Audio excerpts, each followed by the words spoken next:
Hello everyone, welcome back to Demon Bluff, the logic, puzzle, and deduction game with very unique roles, rules, and interactions that we're going to use in order to logically determine which of the characters hiding in our village are innocent villagers or demons in disguise.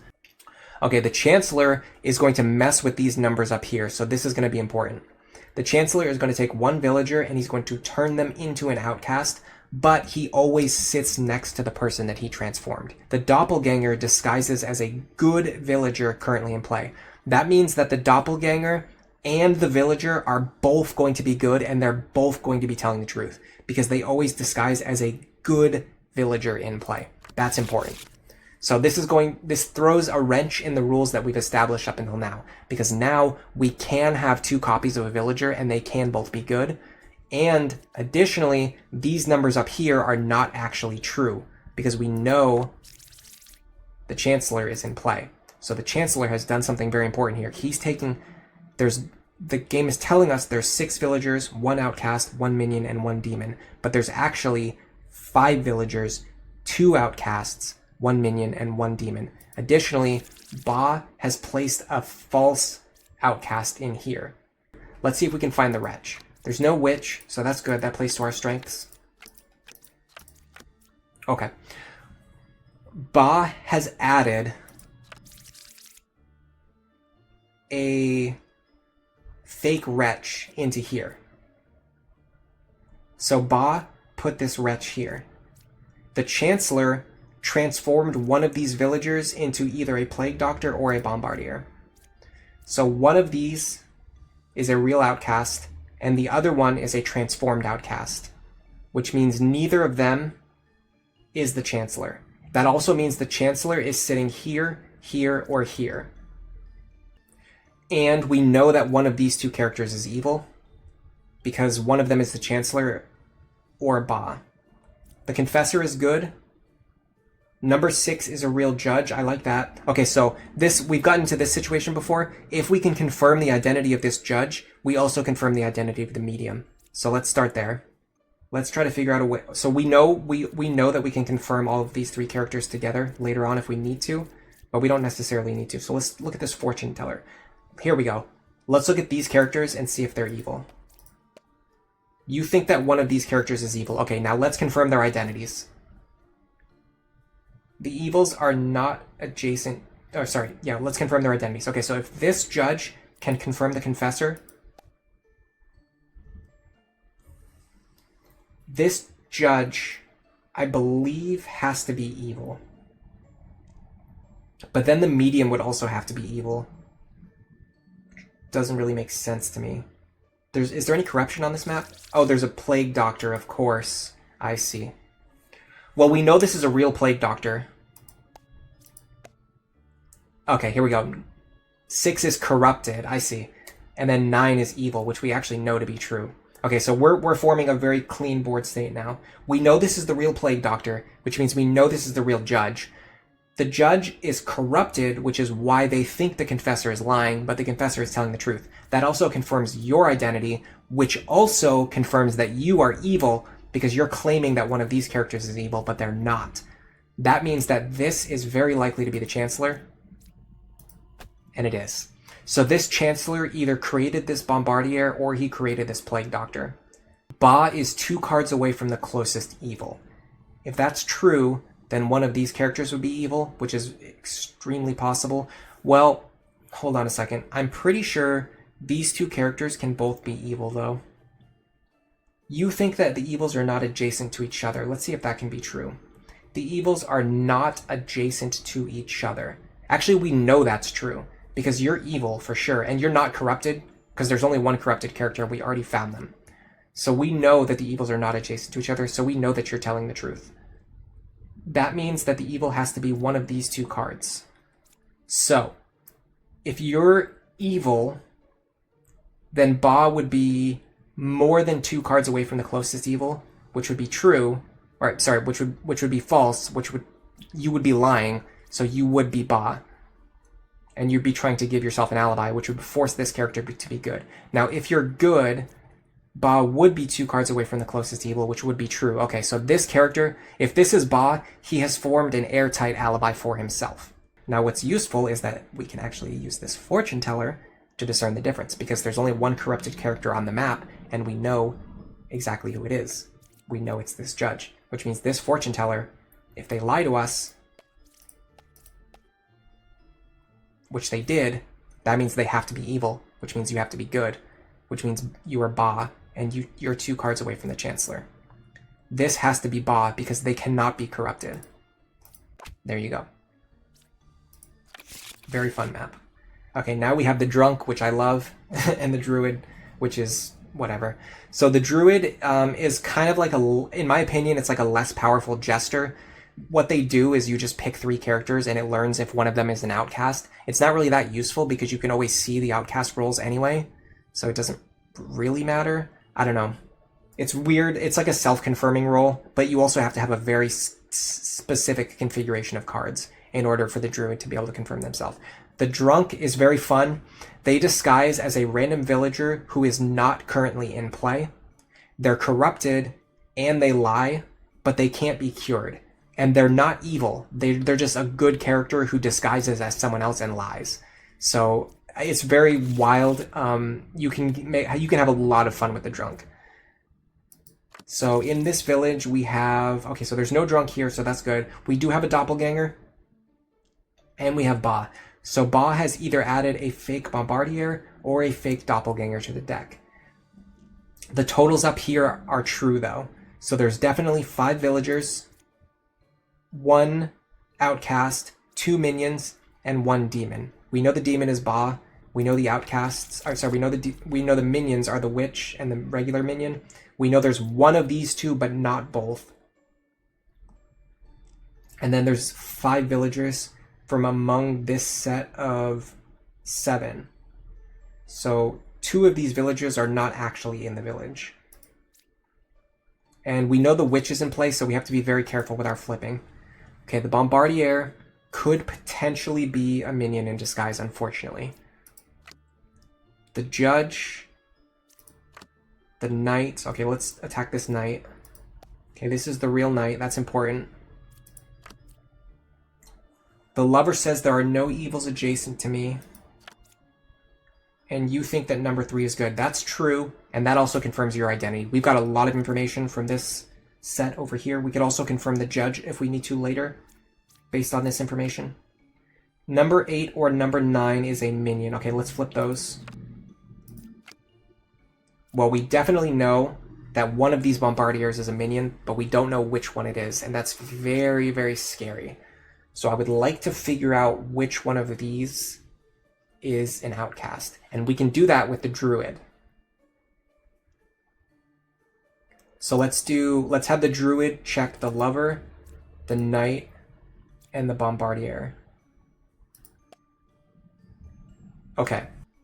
Okay, so let's try to unpack this information. If you're telling the truth, then you're the real Bombardier, which means you're a minion, which would mean that you would be telling the truth. That would leave the final minion to be one of these 2, which means that we can't use the Judge to confirm anything. But what we could do is use the Judge to check the Knight. That would confirm the Judge's identity and move this evil over here. So that's one potential board state. I'm not going to settle on that yet, because there's something else I want to check. Now, if you're lying, then this would be the other minion, which means this would be the real Bombardier. And then either 8 or 9 would have to be a minion, which would be true. It would be this minion here. And then the Judge would be telling the truth, which means this would also be a good card. So I think by confirming the Judge's identity, we can figure out what's going on here. Because if the Judge is telling the truth, then it has to be this configuration. But if the Judge is lying, then it has to be the other configuration, which actually means this card is always good. Because if the Judge is telling the truth, then we get this configuration where this card is good. But if the judge is lying, then we get the other configuration where the judge is here, the other minion is here, and this card is good. So this card is always good, so that's mildly useful to know. And we can also work our way through this by having the judge check here. Okay, the judge is Ba. That's important. That's important. That means we have this configuration. Here, here, here. And the reason this works is because among 1, 3, and 4, there's a real Bombardier, which means this is evil, which means this is telling the truth, which means one of these two is evil, which we know is true because it's you. And because we know that you're good, we know that you're good, which means this has to be the evil Bombardier. I hope. Nice. Oh, there's one more evil character. I screwed up. My logic was bad, but I think I just got lucky. Okay, there's one more evil character, so who would the last evil character be? Well, we know there has to be a real outcast in the villager. So it has to be this either, I mean, it's either this here, or there's another Bombardier under here. Which I don't think there's any way for us to really check that, so I'm just going to check this. Okay, that was the witch. I'm not 100% sure I got through that the right way, but we got through it, so we take it.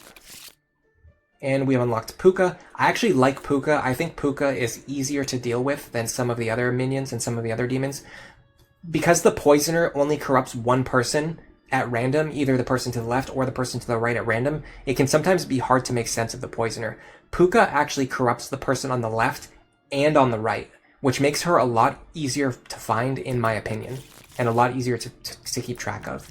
So here we have a Poisoner, and we have Puka, and we have a Plague Doctor. So there's going to be a ton of poison on this map. There is potentially 2 characters poisoned by her, 1 character poisoned by him, and 1 character poisoned by him. So there are potentially 4 poisoned characters. We also know there's only 1 outcast in the village, which is exactly this Plague Doctor.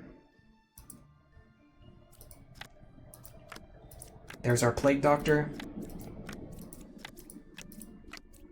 Okay, one of these is a minion, and one of them is the real Plague Doctor.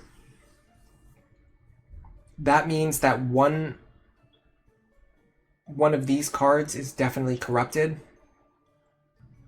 It also means that if Puka is here, then you're the only corrupted card. If Puka is here, then you're the only corrupted card. So that's potentially something we can figure out that has to do with Puka. Are there any other duplicates? I don't see any other duplicates, so that puts us in a tricky situation. The Knitter sees 1 pair of evil. Now, the Alchemist says that they cured 2 corruptions. So if they're telling the truth, then no character in here can be lying. Which means we're also presuming that all of these... Oh, no, hold on a second. That's not true. So the problem is there can actually be evil characters within 2 spaces of the Alchemist. They can lie because they're not corrupted. They're just liars. So that's actually not true, unfortunately. So there can actually be liars within 2 spaces of him. I almost walked myself down a path that could have been wrong. So he could be evil. Or he could be good, but then there could still be evil characters within 2 spaces of him. Which unfortunately doesn't give us a lot of information. Okay, but we know that one of these 2 characters is evil. Let's start with that assumption. So let's pick these 2 characters and see if one of them is evil. Okay. Now, we know this is true. We know for a fact one of these characters is evil, which means we know for a fact that you're good. You're not corrupted, you're not evil, you're just a good character telling the truth. That's pretty important, I think. So there's a problem with the Slayer, and I mentioned it earlier. So, for example, if we try to have the Slayer... Let's assume that this is the Poisoner, right? We could have the Slayer try to kill this character here.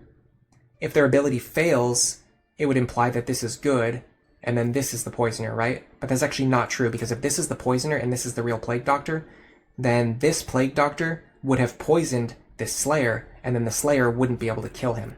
So unfortunately, whenever the Slayer is next to the Poisoner or next to Puka, he just becomes a completely useless card. So this Slayer is effectively it's just a useless card for us. Because he's either next to the Poisoner, and then he can't kill the person who corrupted him, or he's next to the real Plague Doctor, which he can't kill anyway.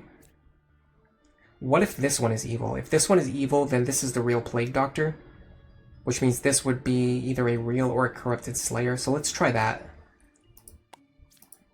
That's the poisoner, okay. Which means this is the real plague doctor. This also means this is the real slayer. That also means this character is corrupted or evil, which would make sense with what we're seeing right now. They would either be corrupted or evil. But you think number 9 is a real druid. Okay, let's pick these 3 characters, and you should see a plague doctor. That's true, so you're good. This means that you're good. This means that you're either, again, you're either corrupted or lying. You think there's one pair of evil. Well, hold on a second. We can do this. Number 2 is not corrupted, but they are lying. That means they are evil. You're telling the truth. You cured 2 corruptions. I don't like that. How did you possibly cure 2 corruptions? I guess you cured this corruption. So this is Puka. You corrupted this person, but they were cured by the alchemist. Or they were cured, yeah, they were cured by the alchemist. And then you, plague doctor, you hit someone over here, and then you were cured by the alchemist. So the alchemist cured 2 corruptions, which means he's telling the truth. And then you are a real plague doctor. You're saying that the oracle is not corrupted, but the oracle is lying. So they're not corrupted, but they are lying, which means they're Puka.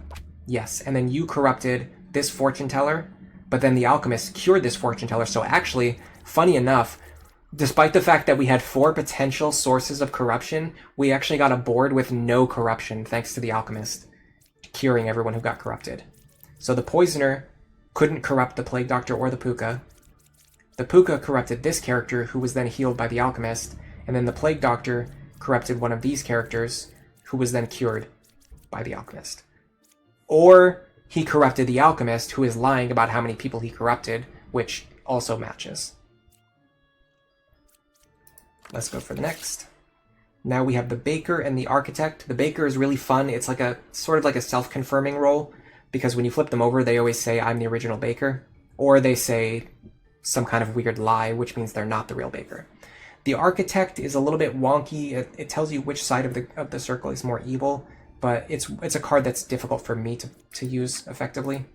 The shaman is interesting because she actually creates 2 villager roles in the same village, which makes it easier for demons to disguise themselves as villagers. So similar to the doppelganger, there will be an extra villager role. The bishop, which is my favorite, probably one of my favorite card arts in the game, she checks 3 characters. She labels them as 1 villager, 1 outcast, and 1 evil. We definitely have a wretch in the village, so that's very good. Wretch is very powerful. We have a jester. I'm good with the jester. There's a bard and a Puka, which means the bard will be able to see the corrupted characters by Puka, or the bard themselves will be corrupted. And then there's a shaman, which means there's going to be 2 villagers. There's going to be a double on the villagers. So there's our wretch. That's for sure a real wretch. Those are our druids. Okay, there's 3 druids. This is actually very good information. This is very good information. So the shaman has created an extra druid. So there's definitely 2 druids and then 1 evil druid. So there's 2 good druids and 1 evil druid. That kind of gives us a lot of information. You're saying that 3 or 5 is a shaman. I mean, that's certainly possible. The left side is more evil. That seems pretty dubious to me.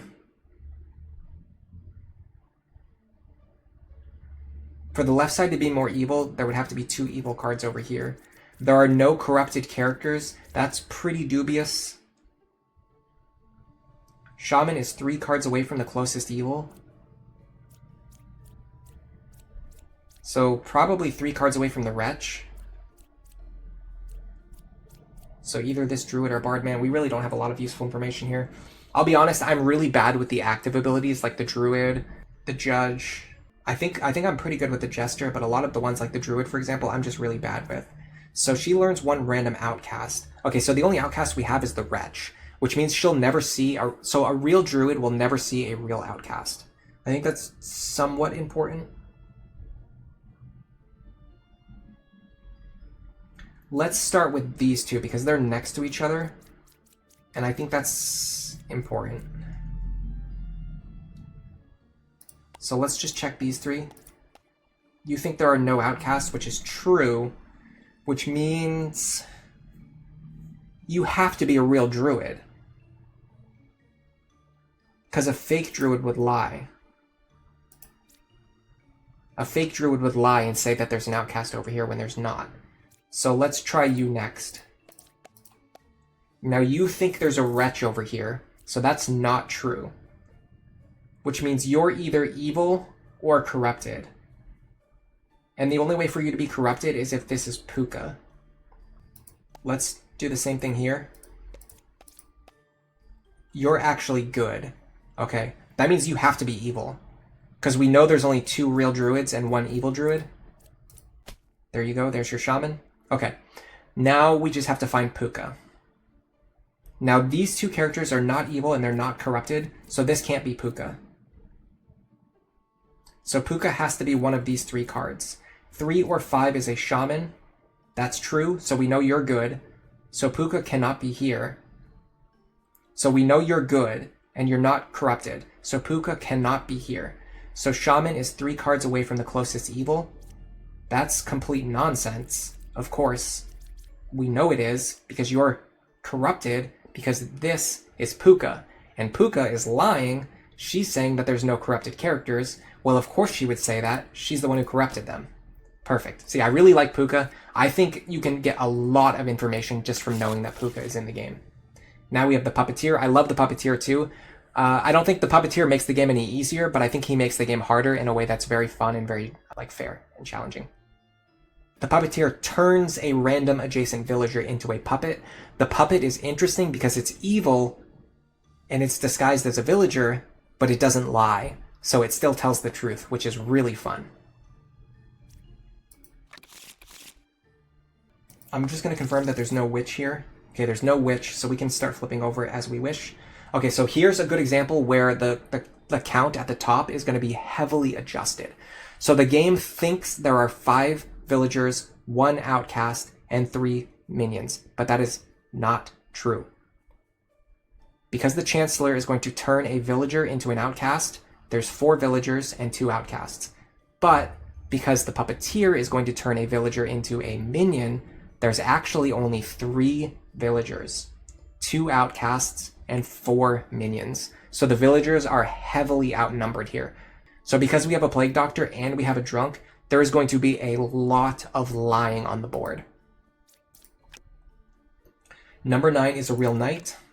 Here's the knight. Now the problem is the knight could be corrupted or they could be the Drunk. So we cannot just carelessly attack the knight anymore. That's no longer an option.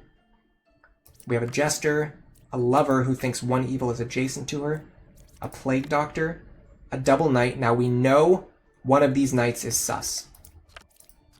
And we know one of these Plague Doctors. Well, actually, I'm not sure about that. He actually doesn't specify that he can't make a copy. So, this is tricky for me. This is tricky for me because I'm not sure. I think the Chancellor could actually make a fake Plague Doctor.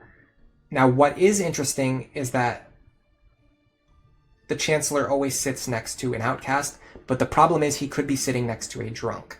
So, unfortunately, the positions of these Plague Doctors don't really tell us anything important. Now, I do like this. These 2 are both confirming that number 9 is a real knight. Now, let's think about the ways in which that could be false. If you're lying, then this has to either be a Drunk or an evil. And then you also have to be lying. So this also has to either be a Drunk or an evil. Does that work? I mean, yeah, there's 4 minions on the board. Although one of them could be a puppet. Oh, hold on a second. There's also a copy of a medium. So one of these mediums is also suspicious. Okay, hold on a second. Let me make sense of this. Because there's a lot of copies and there's no shaman in play. So there's a minion or a puppet here. There's a minion or a puppet here. There's a minion or a puppet here, or a Drunk. Right? Does the Drunk... Oh, okay, so hold on. The Drunk cannot double claim any roles. The Drunk cannot double claim any roles. So what do I mean by that? So if there's a real knight, then the Drunk cannot disguise himself as a knight. Okay, hold on a second. That's important information. If there's a real knight, the Drunk cannot disguise himself as a knight. So the only way for the drunk to be one of these knights is if one of them is a puppet and one of them is a knight, which would make you the puppeteer, which would mean you would be lying, which would be true because this would be your puppet. So that would unfortunately work. So like if this was the drunk, this could be a puppet, this would be the puppeteer, then the puppeteer would be lying, and then I guess this would be the... No, hold on, because then this would have to be the Chancellor. In order to be lying, this would have... Well, no, because they could be hit by the Plague Doctor. So this could be hit by the... This could be corrupted, and then the Chancellor would have to be one of these cards, because he has to be sitting next to the drunk.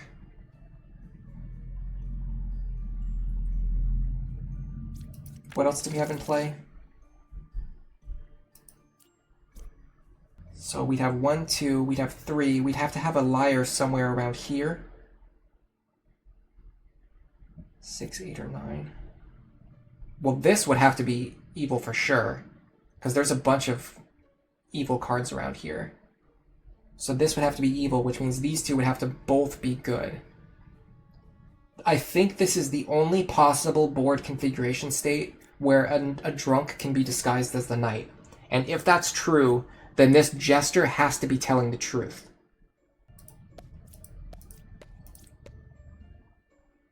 So this jester is either evil or drunk, which means this knight cannot be the drunk. He's the puppet. Okay. Which means this knight, if this knight is the drunk, this would be the Chancellor. The puppeteer would be one of these two.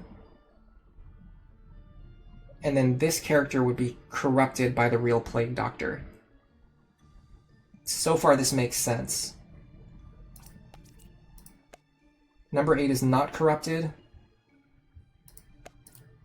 Number 8 is corrupted. Number 9 is evil. Well, we know number 9 is evil, so we know number 8 is corrupted. So we know you're not the real Plague Doctor. You're the minion. You are the... Okay, so hold on. You are the real Plague Doctor. You're not the Chancellor. You are the real Knight. No, you're the Chancellor. Oh, you're the Chancellor because you're sitting next... Well, okay, sorry, hold on. What I meant is you're not the drunk. This can't be the drunk because the Chancellor would have to be sitting next to the drunk, is what I was trying to say. The Chancellor can be sitting next to the Plague Doctor, which he was. And because we know this is the real Plague Doctor, we know this is the real Medium, which means we know this is the real Puppeteer. This is true. There's one evil character in there. This is true. There's one evil adjacent. This is complete nonsense. You're the drunk. And this is our Puppeteer. There's our drunk. Oh, okay, so this is the drunk. This is the one that was hit by the Plague Doctor. This is the drunk. This is the plagued. But either way, I mean, these two are reversible. We just know both of them are corrupted. I'm pretty sure my logic there was good. I don't think I just lucked my way into that solution, but if someone would like to tell me if I was operating on a mistaken assumption there, you can let me know. But I think that was pretty provable. This is the Dreamer. I'm not very good at using the Dreamer. She's very weird. You pick one character. If you pick an evil character, you get the correct information about what that evil character is. The problem is, if she's wrong, she's just wrong. Now, unfortunately, we actually didn't get the Dreamer on this map, so it doesn't really matter. We have a Bombardier, a Wretch, and a Plague Doctor. One of them was created by the Chancellor. He will be sitting next to whichever one he created. And then the Shaman will create 2 copies of a Villager. So there's going to be 2 Villagers. Let's flip all of our cards first, because we can get some important information here. This is a real Wretch for sure. These Druids are real, and I'm going to tell you why. It's because the Shaman created 2 Villagers. Well, actually, hold on a second. I'm not sure if that's true. I think it's true, but I'm not 100% sure that it's true. I mean, I feel like it has to be true. The Shaman created 2 Druids. So I think this is true. You're 1 card away from a corrupted character. Well, you can't be corrupted.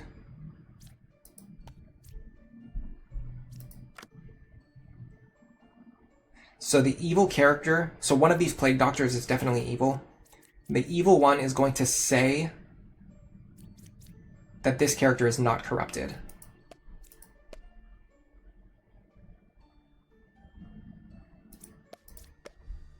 So you're evil. And you're telling me that number 1 is corrupted and number 3 is evil. I think this is true. Let me just... I'm willing to test this just because I want to see if it's true. So you would be evil because you're saying that you're not... Well, hold on a second. This could be wrong. What if you are corrupted, you'd be telling the truth,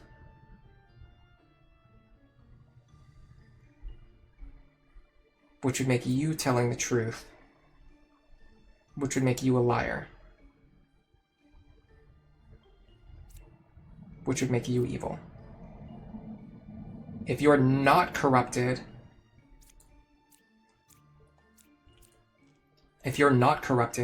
you're telling the truth, which means you're a liar, which means you're also a liar or corrupted. Chancellor's 3 cards away from the closest evil.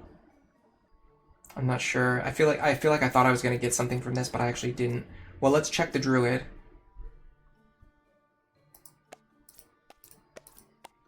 She accurately sees a plague doctor, which means that she's... Okay, you know what? I think I just understood how to use the druid now.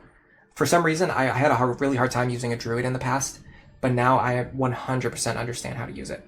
This just untangled the web that we were in. So this is a real druid, which means you're telling the truth about them not being corrupted, which means you're lying about them being corrupted, which also means you're lying about them being corrupted. There's your Chancellor. He's sitting next to the Wretch. Oh, the Bard is corrupt. Sorry, I should have checked. Yeah, the Bard could actually be corrupted. That was a mistake on my part. So we knew they were lying, but I just assumed that they were a demon, but that's actually not true. And we also didn't get any useful information out of that. We just lost HP. The Chancellor is 3 cards away from the closest evil. If that's true, then you would be evil. If that's false, then you would be good. So this character actually just either self-confirms or self-reports. So you just self-confirmed, which means you're evil, because you're lying. There you go. There's your shaman. Okay, so I think based on this, now this is basically just a sample size of 1, and I don't 100% understand all the rules, but if I'm correct here, I believe this shaman, like the existence of the shaman confirms that both of these druids are real. I think. I'm not 100% sure about that. And I think that's a really good place to stop. So if you enjoyed the video, please leave a like, and for now, enjoy the rest of your day.